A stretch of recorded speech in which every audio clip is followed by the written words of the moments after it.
Pues buenas tardes a todos, bienvenidos a esta reunión virtual de equipos mixtos superregional y me vais a permitir que me quite la mascarilla, una mascarilla pues que además es muy corporativa porque tiene el pescadito de los ENS y queríamos daros la bienvenida pues desde este sitio tan maravilloso en el que nos encontramos, que es la capilla de la Universidad de Sevilla, pues donde tiene su sede la Hermandad de los Estudiantes.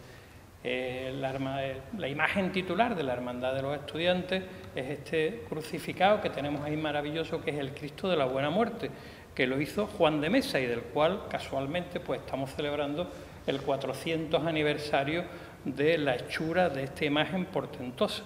La otra imagen que es titular de esta cofradía es Nuestra Señora de la Angustia, que aunque desde aquí no se ve, pero luego la enseñaremos porque también es una imagen prodigiosa y fabulosa. Y queremos dar las gracias, como no puede ser de otra forma, pues en primer lugar a la Universidad de Sevilla, que nos cede este espacio para que podamos hacer esta charla, y por supuesto a Pablo Guija, que es el sacerdote pues, que acompaña a esta hermandad, y también al SARU, que es el servicio de la Universidad de Sevilla para las cuestiones religiosas. Y bueno, pues ¿por qué esta actividad que estamos haciendo hoy, que como os hemos dicho, pues es una reunión de equipos mixtos pues a nivel de toda la superregión de España? Pues mirad, porque desde el principio de curso hubo una idea que nos cautivó. Ya la dijimos en la apertura de curso, en el Escorial de los Hogares, pues porque en el Alfa y Omega, la revista Alfa y Omega, el número del 10 de septiembre del año 2020, el cardenal Miguel Ayuso Guixot estaba haciendo la presentación, estaba lanzando ya las primeras ideas de lo que iba a ser la nueva encíclica del Papa, que se presentaría prácticamente un mes después, la Fratelli Tutti. Y en esa presentación que hacía el cardenal Ayuso, a nosotros, a todo el equipo superregional, nos llamó la atención una idea que lanzaba, y es: el Papa Francisco nos insta a sembrar el contagio de la esperanza. Se trata de un contagio que se transmite de corazón a corazón. Es decir, en un tiempo que estamos viviendo, que es tan pesimista por culpa del dichoso COVID-19, el Papa Francisco, ¡plaf!, nos lanza una idea. Cambiemos ese sentido, cambiemos esa sensación de desesperanza por todo lo contrario, la esperanza. Y entonces, pues, cuando en el equipo superregional nos planteábamos cómo hacemos esto, pues qué manera mejor que hacer una gran reunión de equipo en la que puedan participar todos los equipistas de España y en la cual todos nos sentemos para darnos ánimo, para ponernos en presencia del Señor y lanzar al mundo esta idea: esperanza, esperanza, esperanza. Y para ello, pues, nació la idea de hacer esta gran reunión virtual, muy complicada en su ejecución, porque afortunadamente, como ya os hemos dicho en el correo electrónico que hemos enviado, en este momento pues hay casi 50 equipos o más de 50 equipos que nos vamos a reunir todos a la vez, y para ello pues qué mejor tema que centrarlo en este estudio de la nueva encíclica del Papa. Bueno, me toca a mí. Ya habéis visto mi mascarilla con el pescadito que nos protege del virus malo, y ahora me la quito para, como dice Pedro, contagiar pues la esperanza. Y lo vamos a hacer pues de la mano de Pablo Guija, y yo tengo que confesar que Pablo Guija es un nombre que en los últimos tiempos lo tengo muy presente porque, como sabéis, yo trabajo en la Universidad de Sevilla, soy profesora, y con cierta frecuencia pues recibimos correo electrónico del SARU, ¿no?, del Servicio de Asistencia Religiosa de la Universidad de Sevilla, que organiza muchísimas actividades, y estaba firmado por Pablo Guija, o sea que es un nombre que yo tenía en la cabeza. Pero bueno, como dice Pedro, estábamos preocupados, todo el equipo superregional, bueno, más que preocupados, estábamos ocupados en decir, bueno, es un año diferente, es un año con muchos retos por delante, es un año en donde más que nunca el movimiento tiene que ser movimiento, no se puede parar ni el coronavirus ni ningún otro bacteria ni virus puede pararlo, al revés, tenemos que acelerarlo y tenemos que echarle imaginación. Y bueno, una de las ideas era organizar, y bueno, pues lo pensamos todo el equipo superregional precisamente en una reunión de amistad que tuvimos a principio de curso, porque los equipos somos fraterno, o sea, la Fratelli Tutti es que encaja perfectamente en nuestro carisma. Pues en esa reunión de equipo, de amistad del equipo superregional, pensando en estas ideas, dijimos, bueno, mira, esto es un reto, esta situación, y el tema de las reuniones virtuales, bueno, pues tiene sus inconvenientes, pero también ofrece muchas oportunidades. Y una es esta, nunca lo habíamos hecho.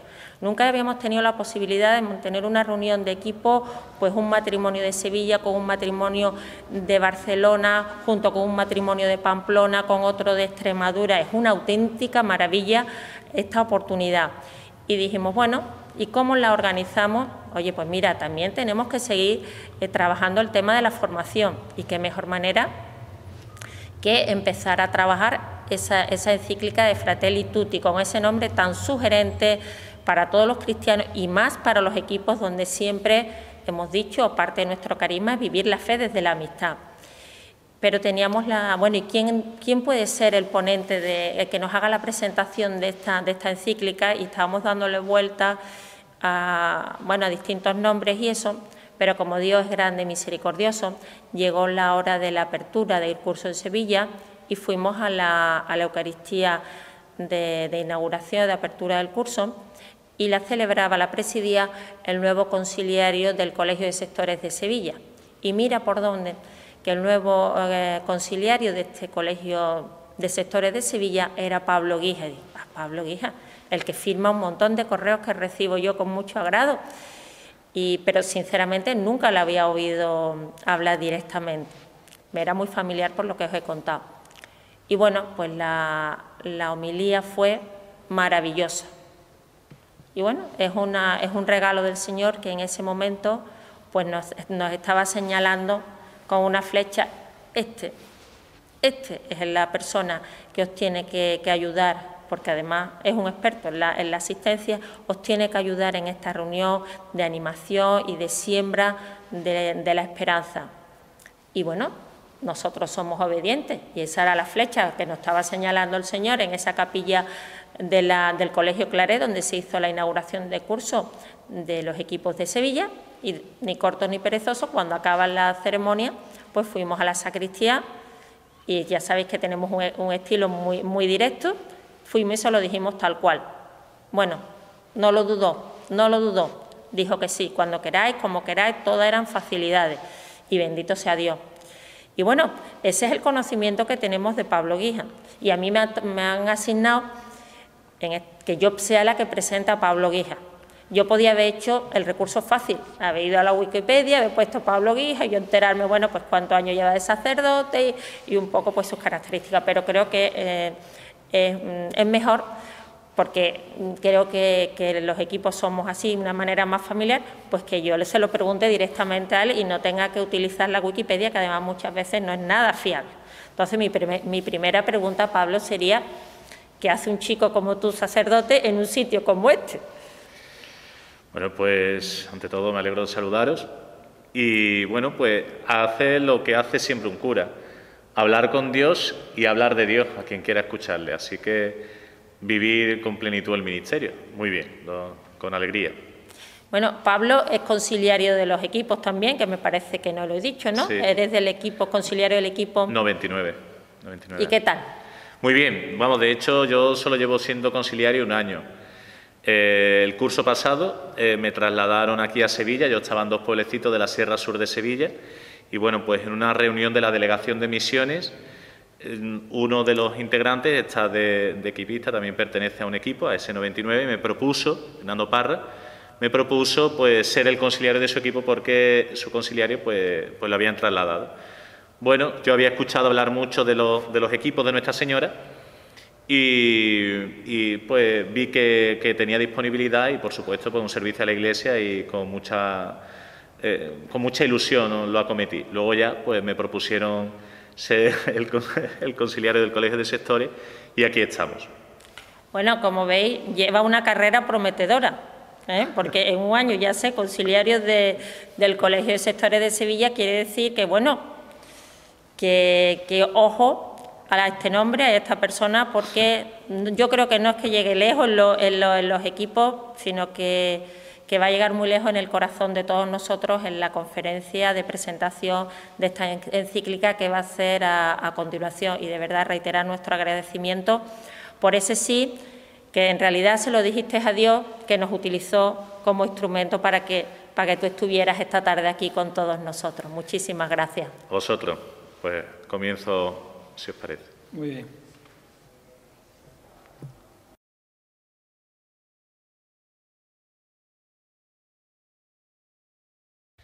Bien, pues en primer lugar, antes de comenzar a desarrollar la explicación de esta encíclica de la Fratelli Tutti, quería dar las gracias por la oportunidad que me da de dirigirme a la superregión de España, ¿no?, en estos equipos de Nuestra Señora.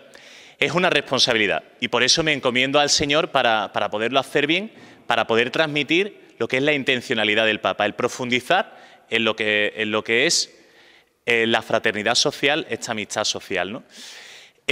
No pretendo desarrollar la encíclica en 20 minutos, sería absurdo, pero sí os animo a todos a que la leáis. ¿Por qué? Bueno, por distintas razones. En primer lugar, porque aparece en la Escritura, dice Jesús a Pedro: tú eres Pedro y sobre esta piedra edificaré mi iglesia, y el poder del infierno no la derrotará. Lo que ates en la tierra quedará atado en el cielo, lo que desates en la tierra quedará desatado en el cielo. Es decir, ese primado petrino, la primacía. Bueno, pues nosotros creemos que por la sucesión apostólica el Espíritu Santo guía al Santo Padre. Por tanto, es curioso, a mí me resulta por lo menos curioso. Muchas veces prestamos atención a los famosos o nos gusta escuchar lo que tiene que decir un entendido sobre un aspecto determinado de algo. Oye, pues el Papa es famoso y al mismo tiempo también entiende mucho sobre el tema que trata en la Fratelli Tutti. Por tanto, ahí tenemos una razón más que suficiente para poder leer con fruición este escrito. Además, nos ocurre que nos dejamos llevar por comentarios, opiniones de otros acerca de lo que dice o escribe el Papa. Incluso nos llegan escritos o noticias de que se ha utilizado como arma arrojadiza política. Y nosotros, cristianos, nos tenemos que quedar callados porque no tenemos una opinión propia. Pues no nos podemos dejar manipular. De hecho, eso será una de las denuncias que haga en el documento el Papa Francisco. Y además, el Papa lo escribe, en un segundo lugar, con una dimensión profética. Profética, pero vamos a entenderlo bien. Profeta no es simplemente el que vaticinaba el futuro, sino profeta es el que denuncia la injusticia en su tiempo y anuncia la esperanza. Pues bien, el Papa denuncia lo negativo de la situación actual, pero no lo hace de una manera frívola o distante, sino muy al contrario. Él no tiene miedo a introducirse, a profundizar en todos los problemas, pero siempre manteniendo un equilibrio necesario, no simplemente en el análisis negativo, sino aportando una crítica constructiva, iluminando cauces para lograr lo que será el gran objetivo de la encíclica, la fraternidad universal. También el Papa, hay que saberlo, que el Papa escribe siguiendo sus convicciones cristianas. Eso sí, tiene otra virtud, que es la tercera, ¿no?, que trata de ser un documento plural, de forma que cualquier persona, teniendo cualquier credo o religión, puede leerla, puede pensarla, puede incluso asumirla, independientemente de las creencias que profese. Y luego, bueno, pues por supuesto, yo os invito a leerla con un espíritu crítico al mismo tiempo humilde. ¿Por qué? Bueno, pues porque a lo mejor hay cosas en las que no estáis de acuerdo del todo. Entonces, no simplemente os digo que lo leáis como un comentario más, sino con esa curiosidad del que cuando algo no lo entiende o no lo comparte del todo, siga profundizando en la doctrina social de la Iglesia. Recordando algo esencial, he dicho que hay que leerlo con espíritu crítico y con humildad. Recordando algo esencial, que la doctrina social de la Iglesia se fundamenta principalmente en la Sagrada Escritura y en la tradición, también en la razón y en las causas sociales. Bueno, pues, ¿por qué? Bueno, pues porque así vosotros, al leerlo con ese espíritu crítico, podréis hacer vuestra propia síntesis personal, que os ayudará a asumir esos principios y a poder llevarlos de una manera más práctica a lo que es vuestra vida diaria. Os aseguro que si lo leéis, va a interpelar vuestras conciencias. Conmigo lo ha hecho, desde luego, porque además son palabras que nos vinculan, que nos comprometen. Son palabras muy oportunas también en esta pandemia que estamos viviendo, por los peligros que advierte, peligros a evitar, como por ejemplo puede ser el aislamiento, pero también porque en esa fraternidad universal hemos comprobado que lo que ocurría en una ciudad de China que muchos ni conocíamos, al final ha acabado afectándonos de forma directa. Pues no podemos, por tanto, permanecer ajenos a los males que ocurren en otras partes del mundo, en esa fraternidad. Pues bien, hemos dicho también que esto pertenece a la doctrina social de la Iglesia. Me imagino que lo sabéis, pero por si hay alguno que no lo tiene claro, ¿qué es la doctrina social de la Iglesia? Bueno, pues la doctrina social es un conjunto de pronunciamientos emitidos por la Iglesia, por una vía ordinaria, no dogmática, en la época contemporánea sobre las cuestiones sociales. Surge formalmente en 1891 con la encíclica Rerum Novarum del Papa León XIII. La doctrina social es un modelo de elaboración teológica propio de la moral que está inserta en la teología, en esa nueva evangelización, y que lo que busca principalmente es el bien común, un concepto que desarrollará Francisco ampliamente en esta encíclica.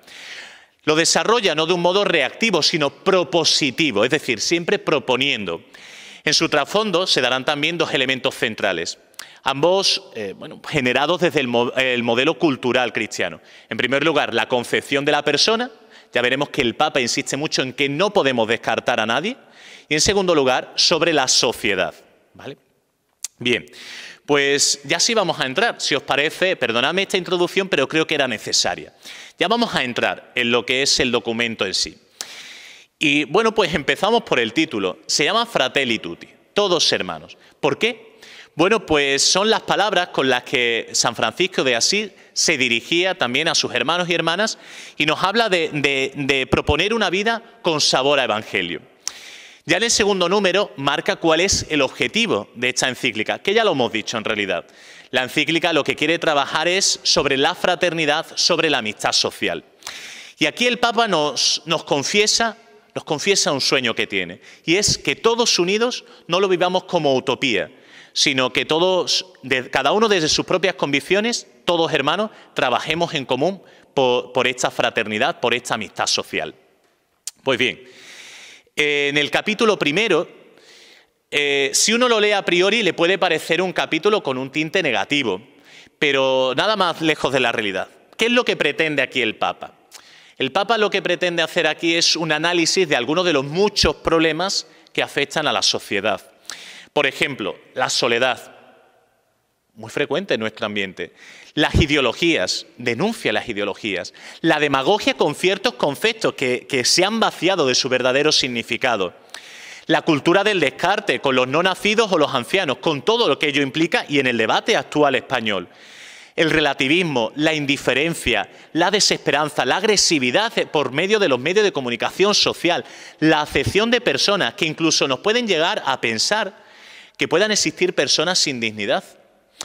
De hecho, a este respecto, en el número 39, el Papa hará una de las sentencias más radicales, ¿no? Cuando habla de esa consideración de las personas migrantes como menos humanos, con menos dignidad. Y entonces dirá, es inaceptable que los cristianos compartan esta mentalidad y estas actitudes, haciendo prevalecer a veces ciertas preferencias políticas por encima de hondas convicciones de la propia fe.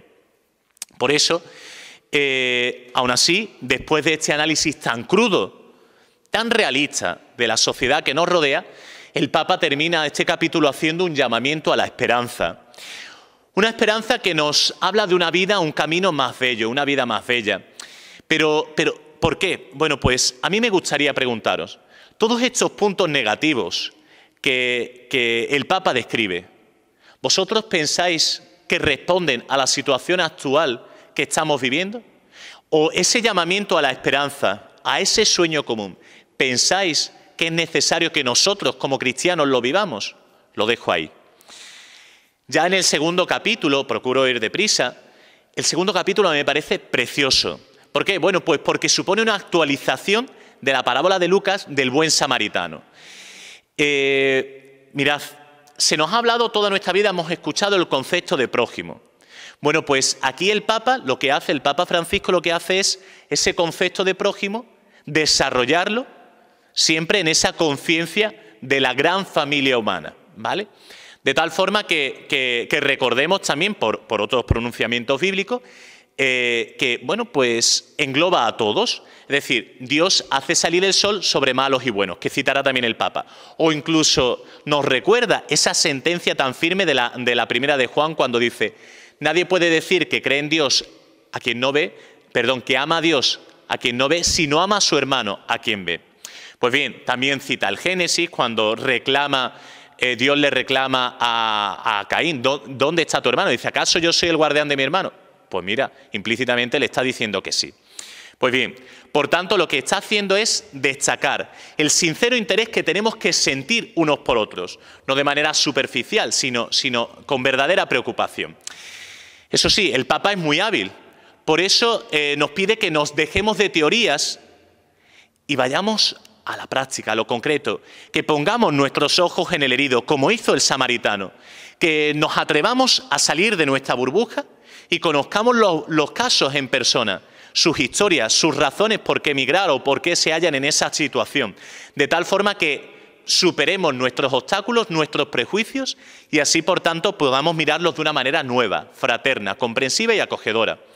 Por tanto, el Papa lo que está haciendo aquí es una invitación a que nos hagamos prójimos de los demás, que nos hagamos prójimos. Bien, en el tercer capítulo, aquí el Papa hace una genialidad, porque desde un planteamiento social concreta lo que es el segundo precepto de la ley de Dios, el amarás a tu prójimo como a ti mismo.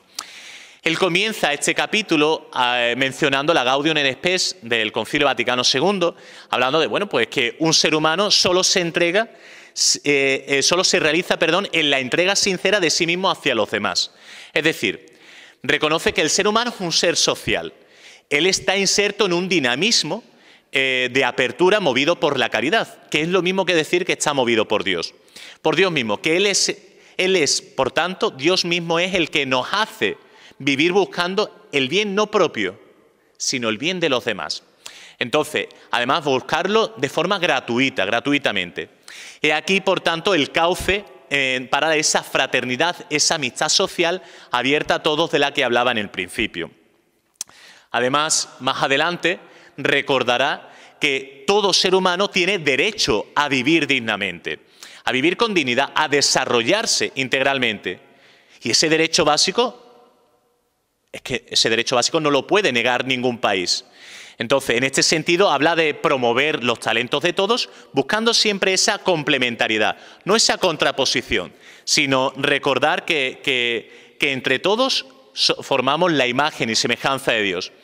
También habla de la necesidad de esa promoción del bien moral por medio de la cultura, por medio de la educación en solidaridad, etc. Pero es curioso porque en este capítulo también abordará uno de los puntos que más ha dado que hablar, el de la propiedad privada. A ese respecto, yo os animo a que luego trabajéis en casa o ahora en la reunión y leáis detenidamente el punto 123. No voy a revelar el contenido porque lo dejo a vuestro juicio. Pues bien, luego en el capítulo 4, ese capítulo 4 es el gran capítulo de las personas migrantes. Si bien es el tema transversal, es uno de los temas transversales junto con el de la fraternidad, que se trata en toda la encíclica, aquí se desarrolla ampliamente. En el punto 129 recoge una obviedad. ¿Cuál? Bueno, pues que lo ideal sería que las personas se sintieran suficientemente protegidas y seguras en su casa con los bienes necesarios para poder desarrollarse y no tener necesidad de emigrar. Pero la realidad es que no es así, denuncia el Papa. Y por eso nos anima a nosotros cristianos y en realidad a toda la sociedad a respetar el derecho de todo ser humano de encontrar un lugar donde satisfacer sus necesidades básicas, las de su familia y donde poder realizarse integralmente como persona. Profundiza también muchísimo en el concepto universal y en el de la gran familia humana. Un concepto de familia que a nosotros nos toca profundamente en nuestra espiritualidad conyugal, pero que el Papa además lo aplica a lo que es la gran familia de la humanidad. Pues seguimos avanzando y el capítulo 5 yo creo que es muy necesario. ¿Por qué? Mirad, soy sacerdote y bueno, pues como tal, a mí me llegan muchos comentarios de muchas personas que se encuentran muy desencantados con la política. Bueno, pues en este capítulo el Papa Francisco lo que hace es recordarnos la vocación política y trata de volvernos a ilusionar, explicando claramente lo que tiene que ser y cómo vivirla, desde un concepto que me parece precioso como lo desarrolla, la caridad política. Él habla de la caridad política como una altísima vocación, una de las formas más preciosas de caridad, porque lo que nos mueve es el bien común. Dentro de esa caridad política señala el trabajo como un campo claro en el que centrarse, muy relacionado sobre todo con la dignidad de la persona. Ya vamos rápidamente avanzando, como veis, y vamos al capítulo 6. Este capítulo 6 en realidad es el que daría título a lo que es toda la encíclica, todo el sentir de la encíclica, porque es el capítulo en el que se aborda el diálogo y la amistad social. De hecho, él comienza explicando lo que no es diálogo, para luego afirmar lo que sí. ¿Qué es el diálogo? Bueno, vosotros sabéis lo que es el diálogo, pero bueno, el Papa acuña conceptos como comunicación, como comprensión, como sinceridad, como amabilidad, todo eso siempre en pro del bien común y de la dignidad del ser humano. Dice el Papa que para los creyentes será el mismo Dios quien dé fundamento a este camino y que para los que no sean creyentes pues serán principios éticos, pero todos debemos caminar en la misma línea. Y ahora me gustaría preguntaros una cosa. Dada la situación en la que estamos viviendo actualmente, la tensión que a veces por momentos nos puede dar la sensación en la que vivimos, ¿no? También a nivel mundial. ¿Vosotros pensáis que se puede hablar de paz real, de manera real, sin utopías, en el mundo actual? Pues el Papa afirma que sí. Considera que sí, a eso le dedica el capítulo 7. Para ello extrapola el ejemplo de la familia humana, la sanguínea, la familia carnal, al de la gran familia humana. Es decir, puede haber discusiones, puede haber confrontaciones, incluso peleas, pero siempre después hay reconciliación. Siempre hay protección frente al más débil, porque cuando un miembro de la familia sufre, todos sufren con él. Pues el Papa nos invita a liberarnos de nuestros prejuicios para que ese cariño que nos tenemos unos a otros realmente seamos capaces de extenderlo a esa gran familia humana. Una de las grandes virtudes que señala la familia, como decía antes, era el perdón. Bueno, pues dentro del perdón, os confieso que yo particularmente he encontrado una de las grandes enseñanzas de cara a mí y en mi predicación. ¿Por qué? Bueno, pues porque a mí siempre me habían enseñado que el que perdona tiene que olvidar, porque si uno perdona sin olvidar, al final parece que no es un perdón sincero. Pues el Papa me lleva totalmente la contraria. El Papa dice que no podemos olvidar. ¿Pero por qué? Bueno, pues él lo argumenta, por supuesto, como todo lo que dice. No olvidar porque no podemos olvidar lo bueno que ha surgido de esa situación, lo positivo, lo que se ha aprendido. No podemos olvidar porque olvidar significaría la posibilidad de volver a cometer los errores del pasado. Y la experiencia es un grado, es una virtud. Por eso el Papa nos invita a que no se trata solo de quedarse esclavizado y atado en el pasado, con rencores o vivir esa violencia, alimentar la violencia, sino de seguir creciendo desde la experiencia. Siempre en la búsqueda de la justicia y en esa justicia que incluso le llevará al final del capítulo a condenar lo que es la guerra, a condenar lo que es la cadena perpetua y la pena de muerte. Y ya finalizando en el último capítulo, pues siguiendo esa intención que ya afirmó desde el principio, en los números introductorios, que, bueno, pues si bien decía que él escribía desde sus propias convicciones cristianas, toda persona podía leer la encíclica, bueno, pues, y además a raíz de hecho, mencionaba ese documento que escribió en Abu Dhabi, el documento sobre la fraternidad humana por la paz mundial, la convivencia común, que firmó en febrero de 2019, el febrero del año pasado. Bueno, pues recoge que si bien el llamamiento de Dios es el fundamento de la fraternidad universal y que la religión, por tanto, tiene que ser camino de encuentro y no lo contrario, sí es cierto que afirma, y además sin miedo, lo dice sin miedo, que la ausencia de la libertad religiosa y también el alejamiento de los valores religiosos, dos de los motivos más importantes por los cuales nos encontramos en esta crisis mundial, en esta crisis del mundo moderno. Bien, y sigue más adelante. ¿A qué nos tiene que mover el verdadero culto a Dios? Bueno, pues dirá, nunca la discriminación, ni al odio, ni la violencia, sino al respeto de la sacralidad de la vida humana, al respeto de la dignidad, a la libertad de los demás, tal y como lo entendió el beato Carlos de Foucauld, entre otros muchos. Y ya termina el Papa pues con dos oraciones, una oración al Creador y otra la oración cristiana ecuménica. Y con eso, ¿qué quiero deciros? Bueno, pues como veis ha sido un resumen muy somero de las más de 200 páginas que tiene la encíclica. Una encíclica que está escrita por el Papa Francisco, que como sabéis, él tiene una forma de expresarse sincera, al mismo tiempo que como buen pastor sabe llegar a todas las personas y por tanto no tengáis miedo de pensar que os vais a perder en sus formulaciones, porque lo hace de una forma sencilla para llegar a todos, en esa pluralidad que busca, en esa divulgación de la buena noticia. Por eso yo os animo a que os forméis en doctrina social y sobre todo que no tengáis reparo en profundizar en su encíclica, subrayar todos aquellos aspectos en los que estamos llamados a crecer y sobre todo a que luego en oración penséis cómo esto que me está pidiendo el Papa, el vicario de Cristo en la tierra, tengo yo que ser capaz de llevarlo a mi vida diaria. Pues muchas gracias a todos por vuestra atención.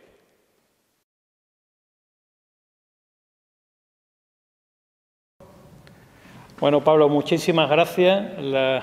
Bueno, pues la verdad que has colmado las expectativas y nos has despertado pues a todos la ilusión, ¿no? Y el interés de profundizar en la encíclica, ¿no? Y creo que también pues esas ideas que has lanzado, a mí me ha llamado mucho la atención ese punto de que hay que tener fe en la política y más en este momento que estamos viviendo de tanta dificultad de tener fe en la política, pues me encanta esa reflexión del Papa, entre otras muchas, por supuesto, que es un descubrimiento y que hace que se despierte el hambre, ¿no? de poder leerla.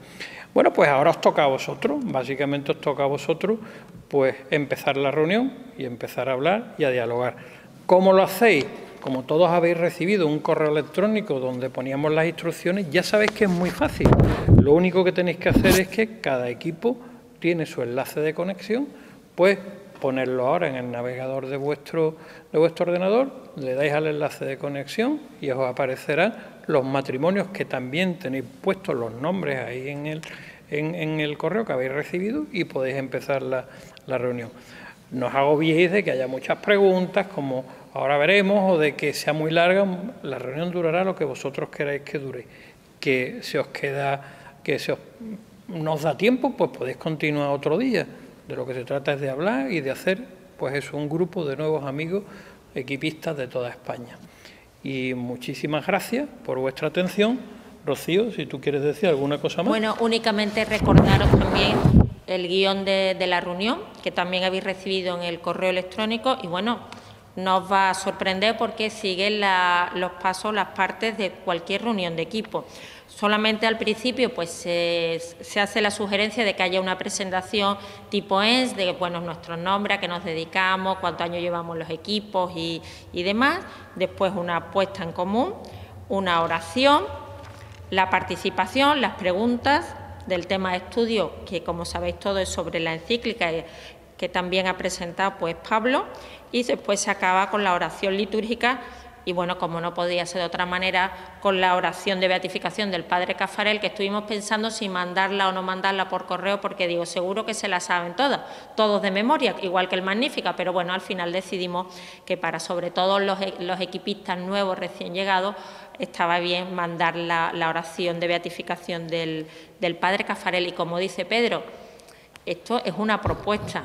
Y es tan flexible como son todas las cosas de los equipos. No hay que hacer todos los puntos y con todas las preguntas, pues os ponéis de acuerdo, lo consensuáis y lo que dé buenamente tiempo, pues estupendo. Y si hay que reunirse 2, 3 o 4 veces, pues estupendo también. O sea, que sentiros con total libertad para adaptar el guión a vuestras propias necesidades y exigencias.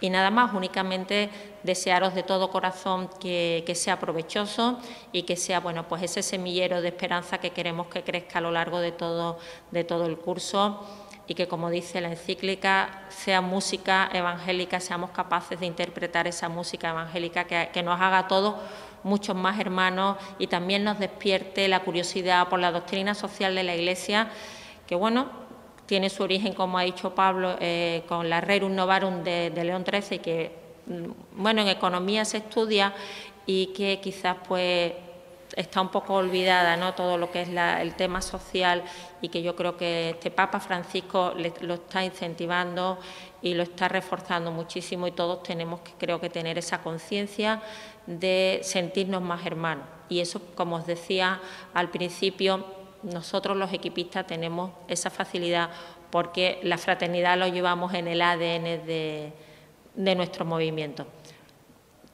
Para despedir, únicamente volver a dar las gracias al Señor, a Nuestra Señora de los Hogares, que ha sido la que nos ha señalado a Pablo para que compartiera con nosotros, pues, esta reunión de equipo superregional. Muchísimas gracias de todo corazón. Muchas gracias. Gracias. Ale.